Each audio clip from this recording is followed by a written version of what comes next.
우리 같이 오늘 하나님이 우리에게 주시는 말씀 우리 같이 읽겠습니다.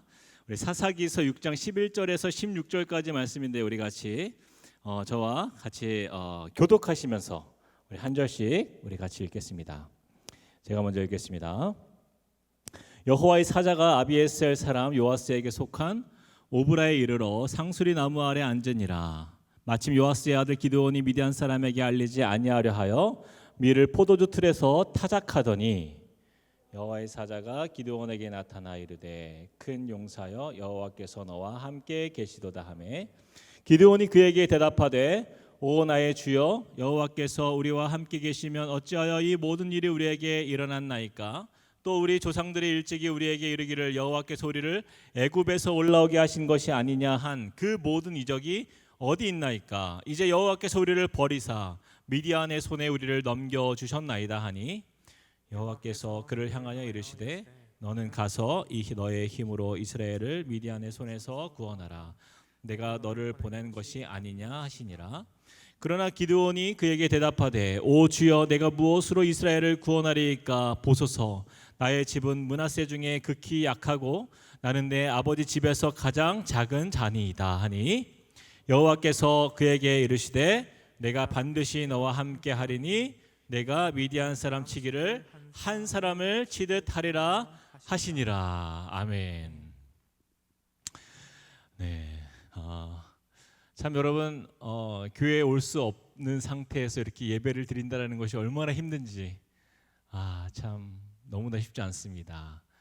그럼에도 불구하고 이 예배의 시간을 여러분들이 꼭 기억하고 지켜서 지금 컴퓨터 앞에서 혹은 핸드폰 앞에서 여러분들 각자의 자리에서 이렇게 예배를 드리고 있는 여러분들을 상상하니까요 참으로 참 가슴이 뭉클하기도 하고 또 여러분 참 보고 싶고 그립습니다. 여러분 코로나 시대라고 하는데 여러분 제일 힘든 게 뭐예요? 네, 앞에 아무도 없으니까 대답이 없겠죠. 저는 마스크 쓰는 게 제일 힘든 것 같아요. 네, 정말 공감하실 거예요. 나갈 때마다 이 마스크를 써야 되는 이 답답함 속에서 와 정말 이 여름이 어떻게 지나갔는지 정말 그래도 하나님께 그래도 감사한 거는 좀 비를 많이 주셔가지고 이 너무 뜨겁지 않게 하나님이 좀 우리를 덥지 않게 조금 지켜주시지 않았나 그런 생각도 합니다. 제가 이제 우리 첫째 아들이 6살인데 이름이 요엘이에요. 우리 요엘이랑 같이 엘리베이터를 타고 이제 아파트에서 이제 집에 가는 길에 엘리베이터에 보면은 안내문이 붙어 있어요. 코로나19로 인해서 마스크를 반드시 착용해 주시기 바랍니다. 근데 우리 첫째 아들이 6살이라고 했잖아요. 글을 읽을 수 있을까요? 못 읽을까요? 네, 여러분 다 읽었나요? 네, 글을 못 읽잖아요. 근데 이제 코로나를 하도 많이 봐가지고 그 글씨는 읽는 것 같아요. 근데 그 안내문을 보면서 아빠한테 저한테 이제 이렇게 얘기하는 거예요. 아빠, 숫자는 읽을 수 있거든요. 근데 코로나 옆에 뭐가 있어요? 네, 19가 있잖아요. 19. 아빠, 저게 19살이 되면은 마스크를 벗을 수 있다는 얘기야? 이렇게 물어보는 거예요. 그 안내문에는 코로나19 그다음에 마스크 그림이 이렇게 크게 그려져 있는 거예요. 근데 그 이야기를 듣는데 참 제가 한 건 아니지만 아들한테 너무 미안한 거예요. 이런 세대를 우리 아들에게 물려준다라는 게 참 너무나 가슴이 아팠고 그렇습니다. 저에게는 그 밑에 우리 첫째 아들 밑에 이제 둘째, 셋째 쌍둥이가 있는데 3살이에요. 3살. 아직 두 돌이 이제 같이 난 이제 얼마 안 된 우리 딸아들 쌍둥이가 있는데 3살입니다. 얘네가 태어나서 밖에 나왔는데 보니까 모든 세상이 다 마스크를 쓰는 세상인 거예요. 얘네들의 기억에는 뭐예요? 이 세상은 다 마스크를 쓰고 살아가는 세상이구나. 네. 참 이런 세대를 우리가 살고 있습니다. 그래서 참 빨리 이 시간들이 지나가서 우리가 빨리 마스크를 집어 던지고 이 현장에 다 함께 정말 빼곡히 앉아서 마음껏 하나님 예배하고 찬양하는 그날이 속히 왔으면 좋겠습니다. 여러분 기대하십니까? 네, 곳곳에서 아멘이라고 외치는 소리가 들리는 것 같아요. 네, 자 오늘 하나님께서 우리에게 주신 말씀을 우리 이 시간에 좀 살펴볼 텐데 이 말씀을 우리가 잘 이해하기 위해서는요 우리가 배경을 좀 이해할 필요가 있어요. 오늘 본문 말씀은 이스라엘의 위기로부터 오늘 말씀이 시작이 됩니다. 그동안 40년 동안 이스라엘에게는 평안이 있었어요. 그래서 40년이라고 한다면요, 정말 이 40년, 굉장히 긴 시간 동안 몇 세대가 그쵸? 이루어 올 만큼 평안한 시대가 그 가운데 있었다라는 거예요. 그런데 이제 살만하다고 느끼니까 또다시 이스라엘 사람들이 무엇을 시작했냐? 하나님 앞에서 악행을 시작했다라는 거예요. 우상을 섬기고 또 하나님의 말씀을 경히 여기고 불순종하면서 하나님과의 언약을 깨트리고는 자기들 멋대로 그렇게 살아간 거예요. 그래서 하나님은요, 이스라엘 백성들이 정신 차리고 다시 회개의 자리로 돌아올 수 있도록 어떻게 조치하냐면요, 2절 말씀을 보니까 이렇게 말씀합니다. 2절에 보니까요, 미디안의 손이 이스라엘을 이겼다 졌다? 이겼다라는 거예요. 미디안의 손이 이스라엘을 이긴지라, 이렇게 말씀해요. 하나님께서 일부러 이스라엘을 도와주지 않습니다. 그래서 이 말씀처럼요, 하나님께서 이스라엘 백성들을 도와주지 않으시자 그들이 힘이 있어요, 없어요? 힘이 없어요. 결국 이스라엘 백성들은요, 이 미디안이라는 강한 나라의 손에서 7년 동안이나 그들의 압제를 당하게 됩니다. 미디안 사람들이 그들이 이스라엘 사람들에게 가했던 이 고통이 얼마나 비참하고 힘들었던지 말로 다 표현할 수 없을 만큼 그들은 힘든 역경의 시간을 7년의 시간 동안 보내게 되는 거예요. 그들이 무엇을 했냐면요, 미디안 사람들이 시도 때도 없이 이스라엘 땅에 몰려와서는 약탈을 합니다. 근데 여러분, 우리가 상식적으로 생각할 때에 집에 도둑이 들었어요. 그 너무나 황당하겠죠. 집에 왔는데 집에 도둑이 들어서 내가 소중하게 여기던 모든 물건들을 다 훔쳐갔어요. 여러분, 황당하겠죠. 그러면 마음이 기뻐요, 힘들어요? 굉장히 힘들겠죠. 근데 여러분, 그 정도가 아니에요. 4절에 보니까 이렇게 말씀합니다. 진을 치고 가사에 이르도록 토지 소산을 멸하여 이스라엘 가운데 먹을 것을 남겨두지 아니하며 양이나 소나 나귀도 남기지 아니할 만큼 다 훔쳐갔다는 거예요. 그런데 중요한 건 뭐예요? 4절에 처음에 진을 어떻게 했다고요? 쳤다라는 거예요. 이게 무슨 말이에요? 이 미디안 사람들이 이스라엘에 와서 일시적으로 침략한 것이 아니라 장막을 치고 아예 그냥 이스라엘에서 그냥 장기적으로 모든 것을 약탈해 갑니다. 아예 눌러 앉은 거예요. 도둑이 우리 집에 왔는데 집에서 눌러 앉아. 같이 있어, 도둑이랑. 그럼 마음이 평안할까요? 내 집인데. 그들의 약탈이 얼마나 지긋지긋했던지 이스라엘의 모든 소산물 다 약탈되고 소모될 때까지 모두 다 빼앗아갔다라는 거예요. 그런데 그 침략한 미디안의 수가 얼마나 많았냐면요, 그들의 미디안의 숫자가 5절에 보니까 무슨 때와 같다고요? 네, 메뚜기 때와 같다. 메뚜기 때. 그러니까 아주 대놓고 대규모의 장기적인 약탈이 이스라엘에 이루어진 거예요. 근데 여러분, 이것이 끝이 아니라는 거예요.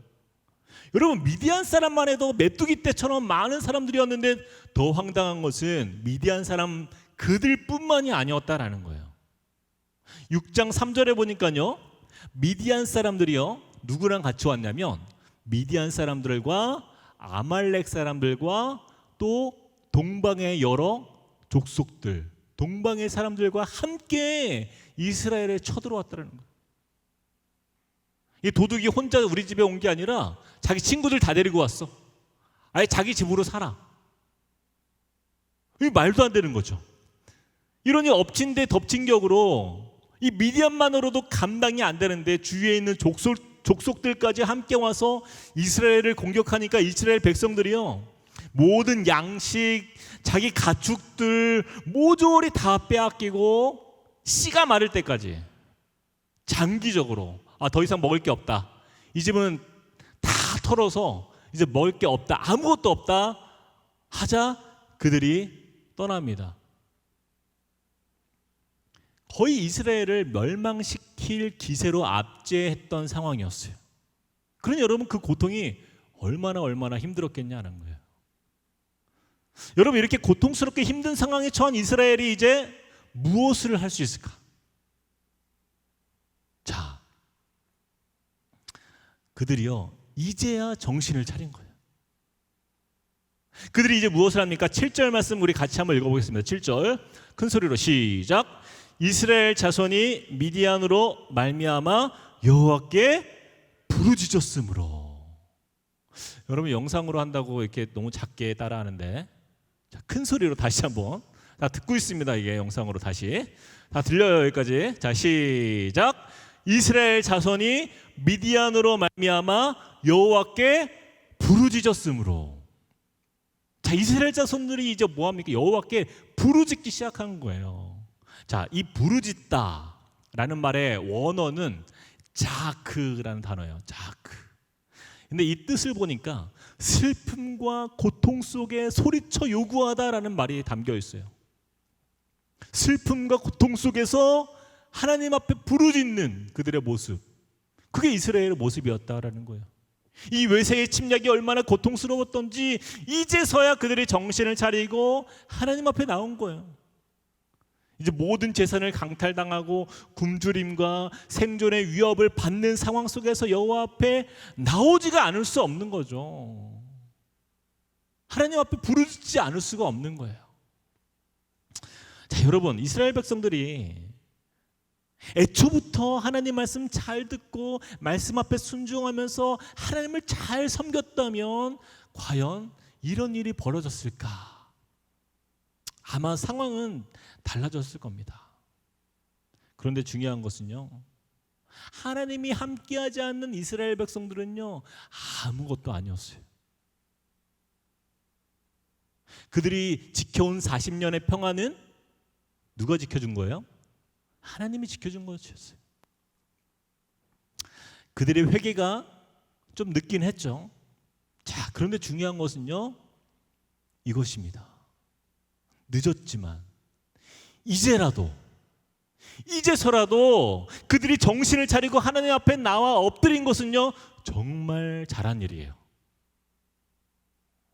사랑하는 여러분, 혹시 우리 청년들 중에서 지금 인생의 방황의 시간을 겪고 있는 우리 청년들이 있습니까? 요즘 코로나 때문에 정말 방황하기 좋은 시간이에요. 그렇죠? 어차피 교회도 안 나오고 왠지 하나님 좀 죄지어도 좀 될 것 같고 교회 안 가니까 그런 마음 막 들죠, 막. 그렇죠? 근데 여러분, 우리 인생의 방황의 시간이 만약에 우리에게 있다라고 한다면요 어서 돌아와야 합니다. 여러분, 지금도 늦지 않았어요. 지금이라도 이 자크 여호와 앞에 나와서 하나님을 부르짖으면 여호와께서 저와 여러분을 만나 주신다라는 것입니다. 누가복음에 여러분 잘 아는 탕자 이야기가 있어요. 이 탕자에 보면 그 아버지의 유산을 가지고 이 탕자가 어떻게 해요? 집을 떠나요. 마음껏 자기 하고 싶은 대로 살아요. 그리고 이 방황의 시간을 마치고 그리고 나서 돈을 다 허비하고 그렇게 탕진하고서 그가 결국에는 거지가 됩니다. 남은 게 하나도 없었어요. 아무 데도 갈 데가 없는 거예요. 자, 그때 그가 잘한 일이 하나 있었어요. 그게 뭐예요? 염치는 없지만 아버지께 죽을 죄를 지었지만 그러나 이제서라도 늦게지만 너무나 부끄럽고 죄송하지만 그러나 용기를 내어서 아버지 집을 기억하고 찾아간 것, 바로 이것이 탕자가 했던 유일한 잘한 일이었다라는 거예요. 바로 이것이에요. 우리가 살면서 가능하면 하나님 말씀대로 잘 순종하며 사는 것이 당연히 좋지만 그러나 우리가 잘못해도 너무 걱정하지 마세요. 잘못했을 때, 잘못을 깨달았을 때 바로 그것을 뉘우치고 하나님 앞에 다시 나아가는 것이요 가장 복된 길이다라는 것입니다. 저는 우리 청년들 중에서 분명 이런 고민을 하고 있는 청년들이 있을 거라 생각해요. 내가 생각해도 하나님으로부터 내가 너무나 멀리 떠나 있는 것 같은 그런 마음이 드는 청년들이 있을 거예요. 그러나 여러분 걱정하지 마세요. 늦었다고 생각하는 바로 그때가 가장 빠른 것입니다. 하나님이 주신 기회예요. 하나님은 여러분을 기다리고 있다라는 것입니다. 그러나 이 기회의 타이밍을 놓치고 나중에 늦어서 이스라엘 백성들처럼 하나님의 징계를 받으면서 고통 속에서 비참하게 하나님 앞으로 나아오게 된다라고 한다면요, 그거는 너무나 우리에게 치명적으로 힘든 고통인 것입니다. 하나님은요, 우리에게 기회가 주어질 때 우리가요 주님 앞에 나오시는 그런 하나님의 자녀가 되길 원한다라는 것이에요. 자, 이런 이스라엘 백성들의 간절한 간구와 기도를 들으신 우리 하나님께서요, 이제 이스라엘을요 용서하시고 그들을 회복시키기 위해서, 그들을 도와주시기 위해서 이제야 드디어 하나님이 일하시기 시작하십니다. 하나님께서 팔을 걷어붙이고 이스라엘을 구원하기 위해서 이제 개입하신다라는 거예요. 미디안 사람들부터 이스라엘을 구원하기 위해서 드디어 이스라엘의 영웅 사사, 바로 이스라엘의 리더를 세우십니다. 그 어떤 인물인지 우리 11절을 같이 한번 읽어보겠습니다. 11절 시작. 여호와의 사자가 아비에셀 사람 요아스에게 속한 오브라에 이르러 상수리 나무 아래에 앉으니라. 마침 요아스의 아들 기드온이 미디안 사람에게 알리지 아니하려 하여 밀을 포도주 틀에서 타작하더니. 자, 드디어 이스라엘 백성들을 구원하기 위한 히어로, 영웅, 사사, 그 리더가 세워지는 중요한 시점인 거예요. 그래서 여호와의 사자가 하나님의 명을 받아서 그 세워질 사사를 향해서 찾아갑니다. 누구였어요? 요아스의 아들 기드온이라는 인물이었어요. 자, 근데 여호와의 사자와 이 기드온과의 첫 만남이 아주 볼만합니다. 여러분, 기드온이 지금 뭐 하고 있었어요? 포도주 틀에서 밀을 타작하고 있는 거예요. 여러분, 포도주하고 밀하고 관련이 있습니까? 네? 아니, 고개를 좀 끄덕이든지 이렇게 하든지. 그렇죠. 네. 그렇죠. 전혀 관련이 없어요. 전혀 관련이 없어요. 포도주 틀에서 밀을 타작한다, 이거는 말이 안 되는 거예요. 여러분, 이게 무슨 모냥 빠지는 소리입니까? 그렇죠? 여러분 잘 보세요. 적어도 한 나라를 구원할 사사 정도의 레벨이라고 한다면 여러분, 그 용감함이 적어도 무슨 어벤져스급은 돼야 되지 않습니까? 그렇죠? 헐크처럼 힘이 장사가 되든지, 아니면 캡틴 아메리카처럼 뭐 용맹하든지, 아니면 아이언맨처럼 뭐 지혜롭든지, 뭔가 이게 좀 탁월함이 있어야 되는 거 아니에요? 그런데 이 기드온은요, 얼마나 소심한 사람이었냐면, 원래는 밀을 마당에서 타작해야 되는데 그게 정상이에요. 근데 혹시라도 미디안 사람들이 쳐들어오면, 아까 어땠어요? 무슨 때 같다고요? 그렇죠, 메뚜기 때 와가지고 모조리 싹 훔쳐가는 그들이 두려워서, 그들에게 다 뺏길까봐 어디에서 뭐 하고 있는 거예요? 구덩이처럼 생긴 포도주 틀 안에서 숨어서 쭈그리고 앉아서 그렇게 소심하게 밀을 타작하고 있었다라는 거예요. 자기 먹고 살려고 그 안에서. 여러분, 이게 정상적인 모습입니까? 아니에요. 매우 비정상적인 모습인 거예요. 제가 재미있는 상상을 해봤어요. 이 그림을 머릿속에 그려가면서, 여러분, 여호와의 사자도 나름 하나님의 명령을 받들어서 여기까지 찾아온 거잖아요. 기드온에게. 그렇죠? 네, 그렇죠. 고개를 끄덕여 주십시오. 네. 근데 자, 이스라엘이라는 한 나라의 운명을 책임질 큰 책무를 맡기기 위해서 여기까지 찾아왔는데, 나름 여호와의 사자도 생각할 때 기드온이라는 인물이 얼마나 대단한 사람일까, 그런 좀 기대감이 있지 않을까요? 그렇죠? 그렇죠? 네. 근데 기드온을 찾아가 보니 뭐예요?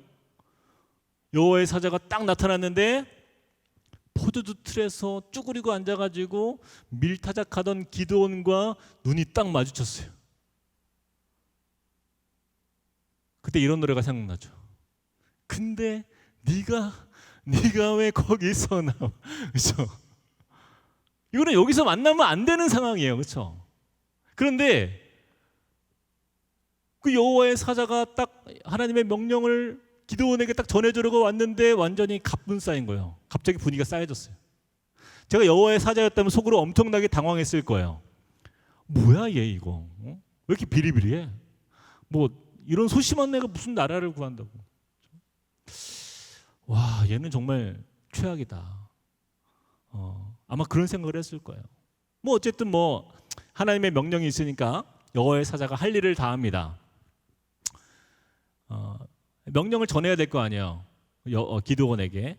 그래서 기드온에게 이렇게 얘기합니다. 함께 12절 말씀을 우리 같이 한번 읽어보겠습니다. 12절 시작.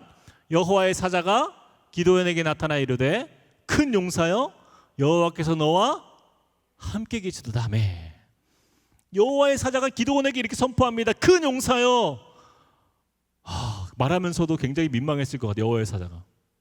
그러면서 아마 이 멘트 하다가 아마 뿜었을 수도 있어요. 너무 안 어울리잖아, 큰 용사하고. 이런 겁쟁이가 무슨 큰 용사라고, 그렇죠? 이건 뭐 조롱하는 것도 아니고, 그렇잖아요.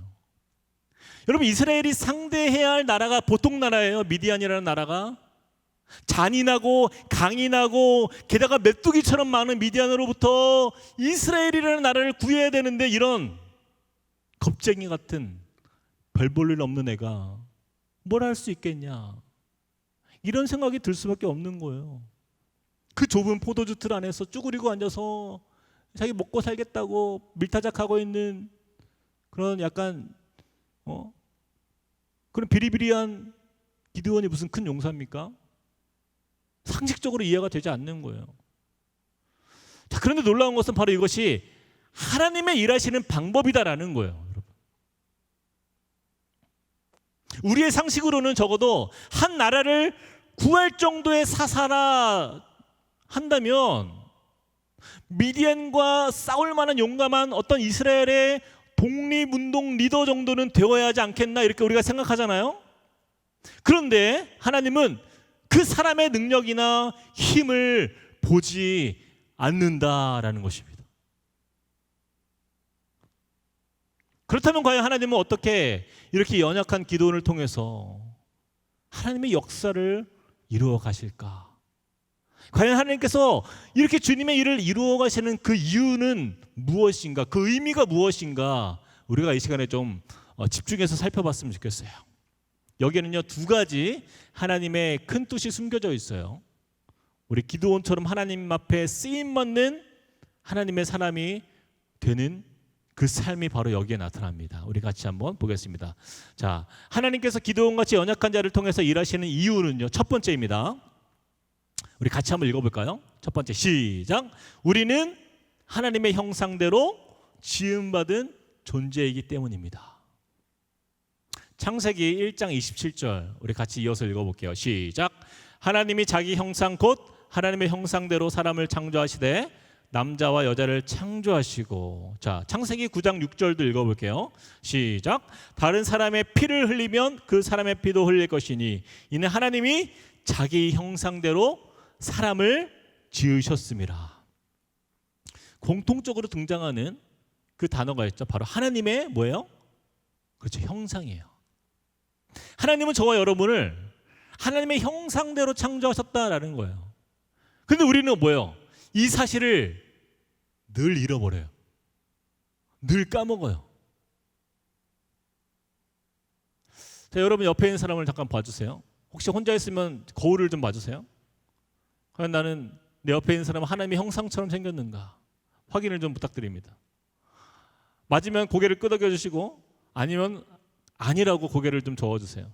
네. 네, 많은 분들이 고개를 대각선으로 이렇게 흔들고 계세요. 뭔지 모르겠어요. 자, 그런데 세상 속에 살면서 많은 사람들이요, 이 하나님의 형상대로 지음받은 우리 자신을 망각합니다. 자신의 가치를 하나님 앞에 두지 않고 세상의 기준에 자기를 두기 때문에요, 많은 사람들이 자신의 존재에 대해서 잘 몰라요.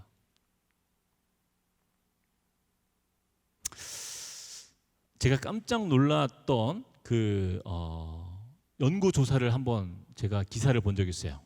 여러분, 우리나라가요, 세계에서 성형수술 몇 위일까요? 네, 그렇죠. 우리나라는 1등을 아니면 안 하죠. 세계 1위입니다. 세계 1위. 성형수술 세계 1위.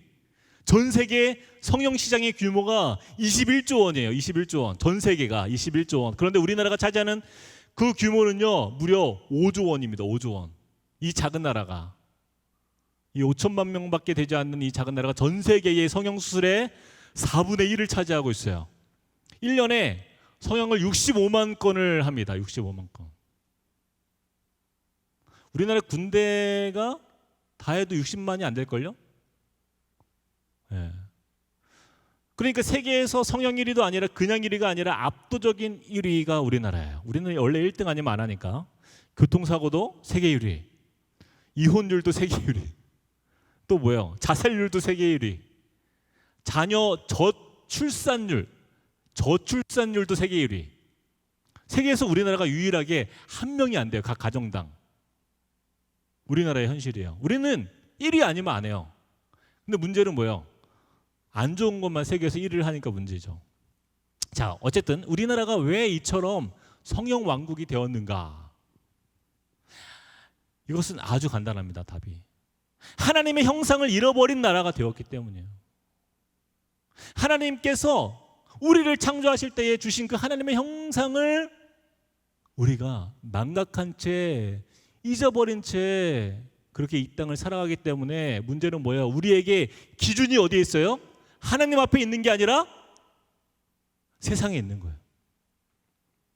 세상 사람들에게 인정받기 위해서 외모가 너무나 중요한 거예요. 사람들 앞에서 아름다워야 하니까, 사람들은 그런 사람들을 좋아하니까. 하나님이 좋아하는 거하고는 상관없어요. 세상 사람들의 기준 앞에서 살아가기 때문이다라는 거예요. 우리 창세기 1장 31절 우리 같이 한번 우리 큰 소리로 읽어보겠습니다. 중요한 말씀이에요. 시작. 하나님이 지으신 그 모든 것을 보시니 보시기에 심히 좋았더라. 저녁이 되고 아침이 되니 이는 여섯째 날이니라. 창세기 1장 31절 말씀. 하나님께서 사람을 지으시고 여섯째 날 지었잖아요. 그렇죠? 사람을 지으시고 뭐라고 말씀하셨어요? 하나님이 지으신 그 모든 것을 보시기에 그냥 좋았다고 얘기합니까? 아니에요.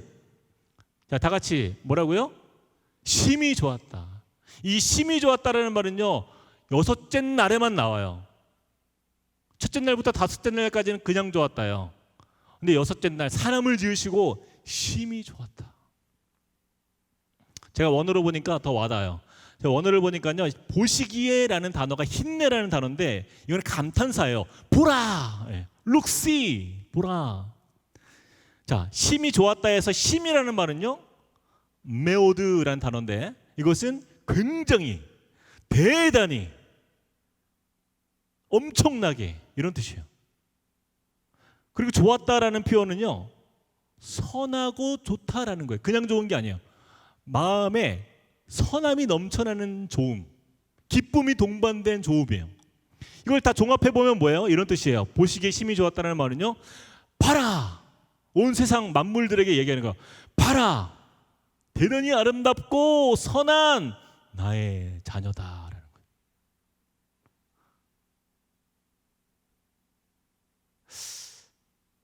이것이 하나님께서 사람을 지으시고 하신 감탄이에요. 하나님은요, 동일하게 저와 여러분을 창조하시고 이 땅에 태어났을 때에 바로 동일한 감탄을 하신 겁니다. 그러므로 여러분, 우리는요, 이 세상 사람들에게 아름답다라는 말을 듣기 위해서 그렇게 애쓰지 않아도요, 우리는 충분히 우리 존재가 아름다운 존재다라는 것입니다. 하나님의 형상대로 우리는 그렇게 지음받았을 뿐만이 아니라 세상에서 가장 그 높으신 우리의 왕 되시며 우주 만물을 다스리시는 하나님께서요, 저와 여러분을 보시면서 봐라, 나의 가장 아름답고 선한 내 자녀란다. 이렇게 감탄하면서 아름답게 여기신다라는 거예요. 이것이 바로 우리의 존재감이에요. 사랑하는 여러분, 어쩌면 기드온은요, 자신이 하나님으로부터 얼마나 존귀한 사람인지 그는 잘 몰랐어요. 그저 자신의 형편만 보고 내가 얼마나 존재감이 없는 사람인지, 내가 얼마나 가난하고 별 볼 일 없는 사람인지 그는 자신의 외적인 조건을 바라보면서 스스로를 부끄럽게 여겼다라는 것입니다. 그러나 하나님은요, 그런 기드온에게 어떻게 한 거예요? 주목하셨어요. 하나님이 볼 때는 다른 거예요. 하나님이 볼 때는 봐라, 대단히 아름답고 선한 내 자녀다. 하나님은 자부심이 있는 거예요, 기드온을 향해서.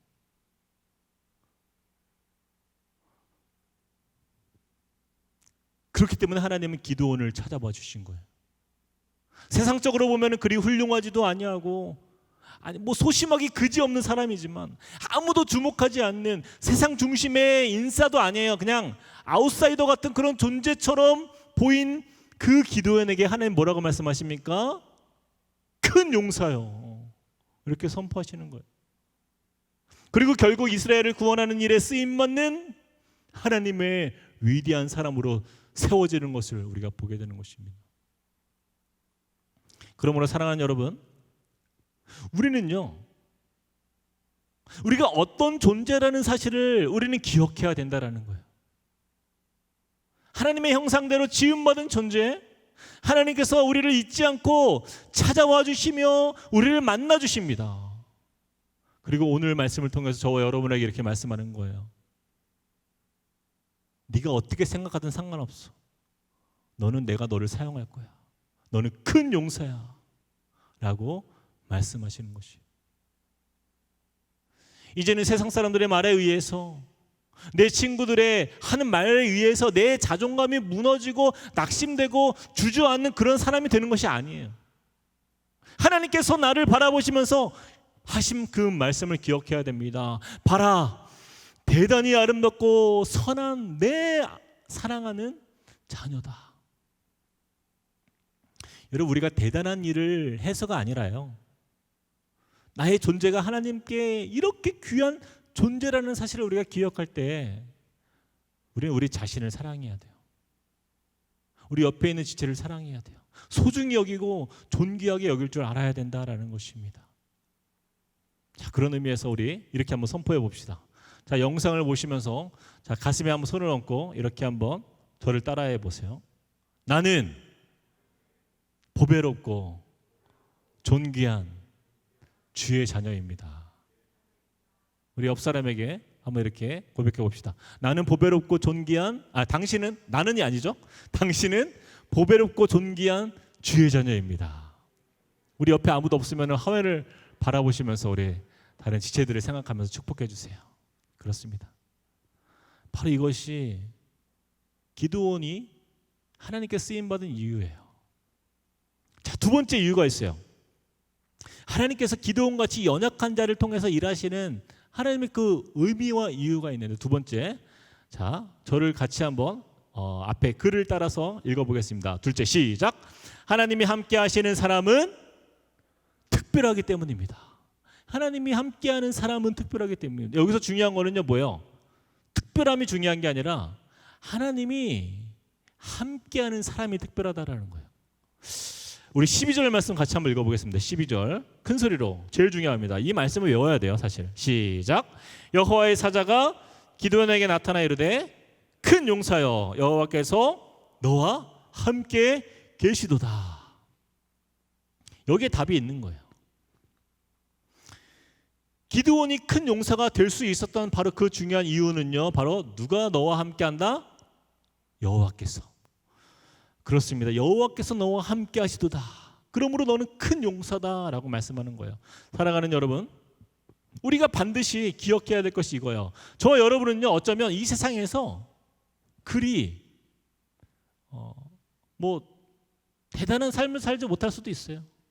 때로는 우리는 정의롭지 못한 삶을 살아갈 때도 있어요. 분명히 하나님 믿는 사람으로서 어떻게 살아야 하는지는 알아요. 말씀을 매주 들으면서 알아요. 그런데 여러분 그게 잘 됩니까? 여러분 한 주간 동안 살면서 죄 안 짓고 사세요? 쉽지 않아요. 목사인 저도 마찬가지예요. 쉽지 않아요. 얼마나 힘든지 몰라요. 하나님의 말씀대로 살아가는 거 쉽지 않아요. 여러분 또 어때요? 우리가 살아가면서 얼마나 비겁합니까? 미래에 대한 걱정도 있고 또 때로는 얼마나 우리가 개선적이고 이기적일 때가 많아요. 그렇죠? 우리는요 부족한 투성이에요. 그렇다고 공부에 탁월하지도 않아요. 뭐 믿지 않는 친구들에게 큰 영향력을 줄 만큼 그러한 삶을 또 살아지지도 또 못해요. 그게 우리의 모습이에요.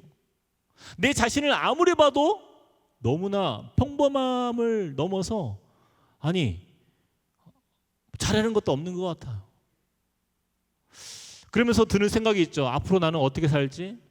이 막막한 미래 앞에서 답답함과 어떤 그런 두려운 마음으로 마치 기드온이 그 포도주 틀 안에서 밀을 타작하면서 그런 생각을 했을 것 같아요.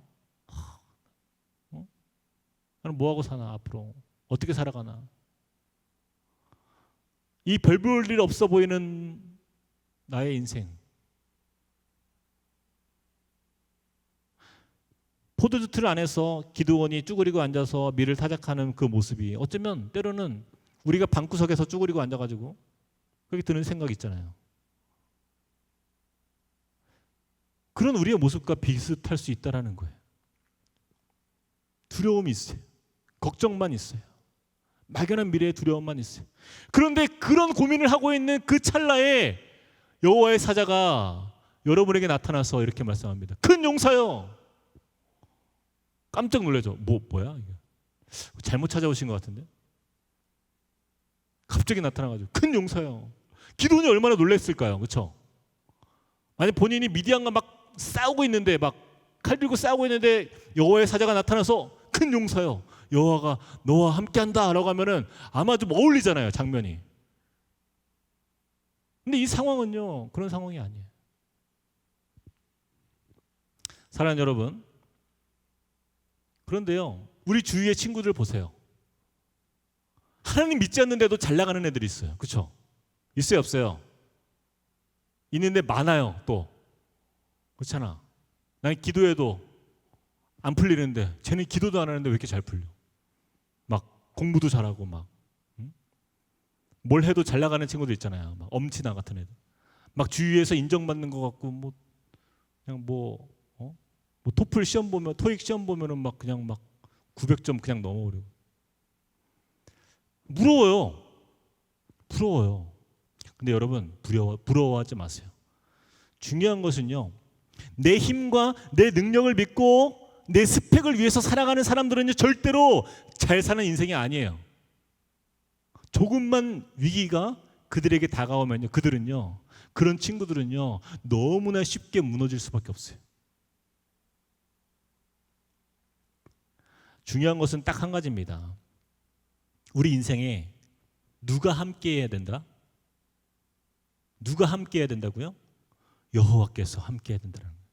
우리 큰 소리로 따라해 볼까요? 여호와께서 함께하는 사람. 여호와께서 함께하는 사람.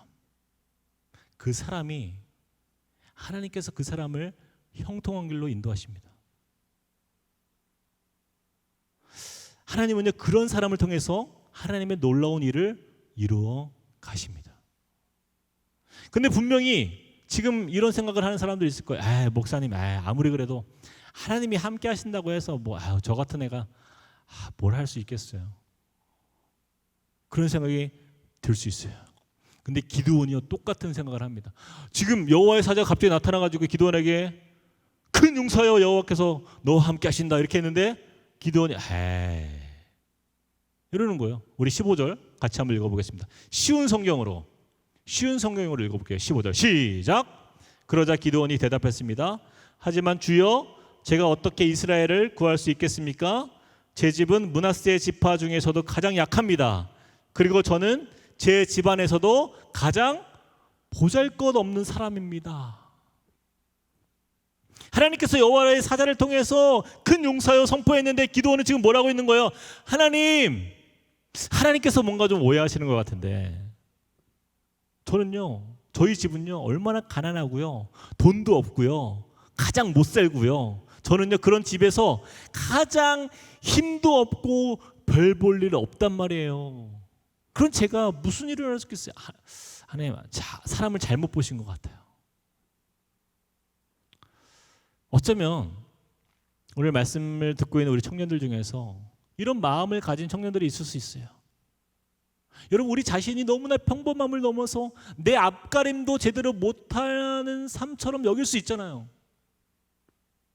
아무리 여러분이 그렇게 생각해도요, 하나님은요 그런 여러분을 향하여서 절대로 그저 그런 시시한 존재로 여러분을 보지 않으신다라는 거예요.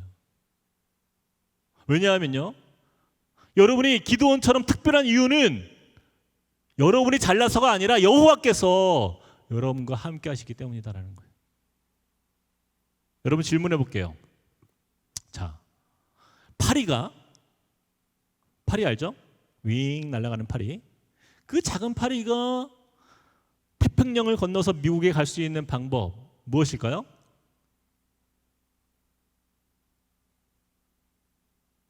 네, 굉장히 진지한데.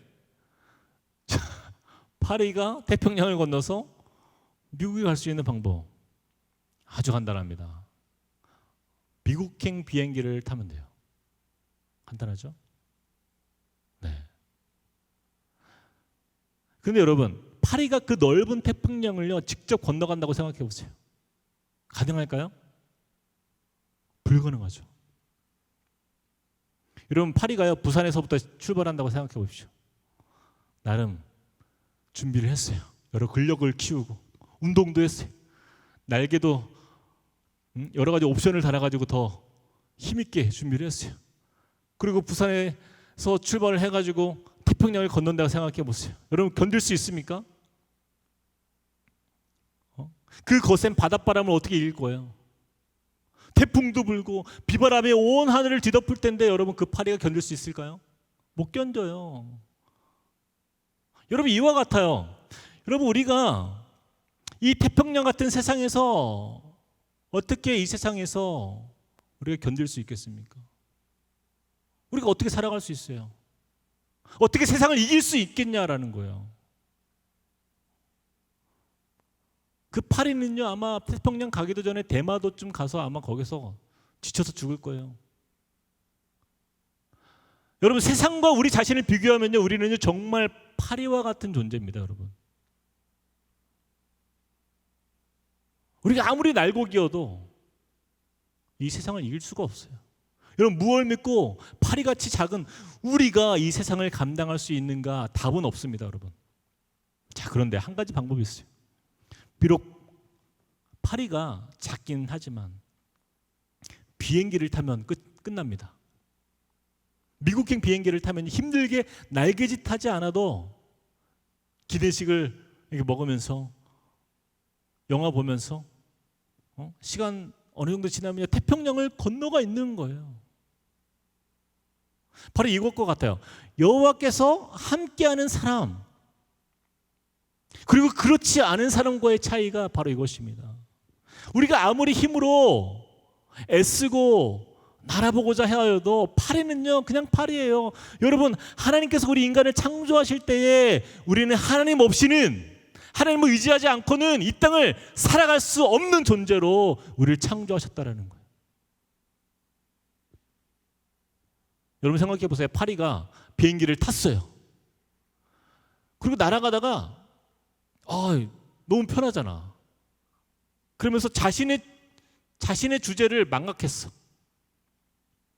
비행기에서 하늘을 보면서, 그 창문 밖에 하늘을 보면서 나도 날아갈 수 있을 것 같아. 날개가 있으니까. 그리고 이 정도는 나도 할 수 있을 것 같은데 하고 문을 열고 뛰어내렸다고 한번 생각해 보세요. 그러면 어떻게 되는 거예요? 그 순간 저 땅으로 곤두박질 치는 그런 파리, 바로 그것이 우리의 인생이다라는 것입니다. 여러분, 이스라엘이 그랬어요.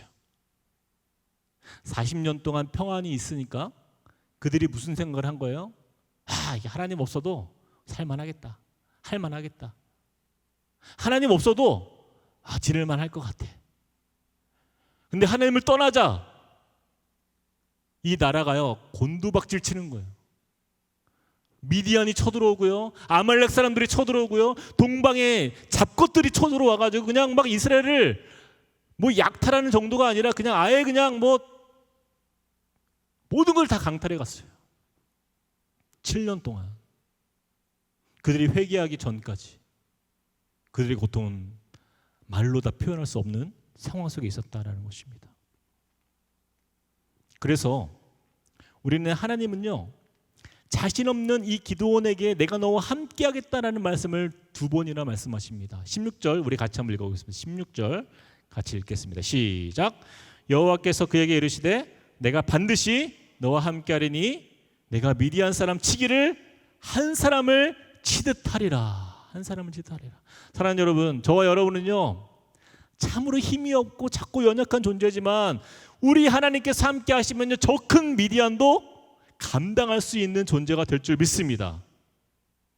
우리를 대신해서 누가 싸우기 때문이에요? 우리 여호와께서. 우리가 싸우는 게 아니에요. 우리가 이루어가는 게 아니에요. 우리의 힘으로 달려가는 게 아니에요.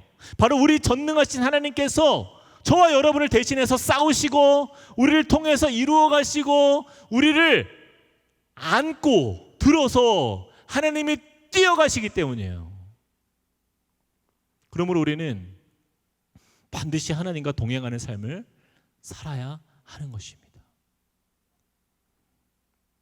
저는 말씀을 마치면서요 이 코로나로 인해서 세상 살기가 정말 어려워졌다라고 해요. 이 코로나로 인해서 안 그래도 취업률이 낮은 그런 상황 속에서 여러분 코로나 특수 취업 대란 때문에 취업하기가 더 어려워졌다라는 얘기를 제가 우리 취준생들의 이야기를 통해서 들은 적이 있어요. 여러분, 이 코로나 청년 세대를 살아가고 있는 우리 청년 여러분, 여러분 어떻게 이 세상과 맞서서 살아가겠습니까? 마치 기드온과 같은 상황이에요. 이스라엘이 모든 것을 미디안에게 약탈당하고 다 빼앗기고 아무런 소망 없는 세대 속에 우리가 살고 있어요. 우리도 그렇잖아요. 코로나에게 다 빼앗겼잖아요. 미디안과 같은 이 코로나 앞에서 우리의 모든 것을 다 빼앗기고 앗아간 것 같은 그런 세대 속에서 우리가 살고 있다라는 말이에요. 그 가운데에서 기드온처럼 그가 포도주 틀에서 쭈그리고 앉아가지고 밀이나 타작하고 있었던 것처럼 어쩌면 우리도 그 방구석에서 도대체 앞으로 내가 어떻게 살아가지? 망연자실한 상태에서 무기력한 상태에서 답답한 시간을 우리가 보내고 있잖아요. 그런데 여호와 하나님께서 그런 저와 여러분에게 뭐라고 말씀하십니까? 큰 용사여, 여호와께서 너와 함께 계시도다.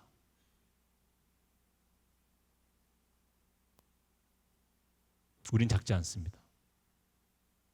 여호와께서 함께 하시는 그 은혜로 말미암아 우리의 인생은 보잘것없지만 우리의 힘은 연약하지만 하나님께서 함께하는 삶은요 큰 용사의 삶인 것이에요. 여러분의 스펙을 의지하지 마세요. 여러분의 불완전한 그 경험을 신뢰하지 마세요. 우리가 아무리 날고 기어봐야 미디안 이길 수 없어요. 결국 하나님께서 함께 하실 때에, 하나님께서 나를 도와주실 때에 바로 저와 여러분이 기드온과 같은 큰 용사로 쓰임받는 그런 하나님의 사람, 그러한 믿음의 세대가 될 줄로 믿습니다. 그런 저와 여러분 되기를 주님의 이름으로 축복합니다. 우리 시간에 같이 말씀을 생각하면서 좀 찬양했으면 좋겠습니다.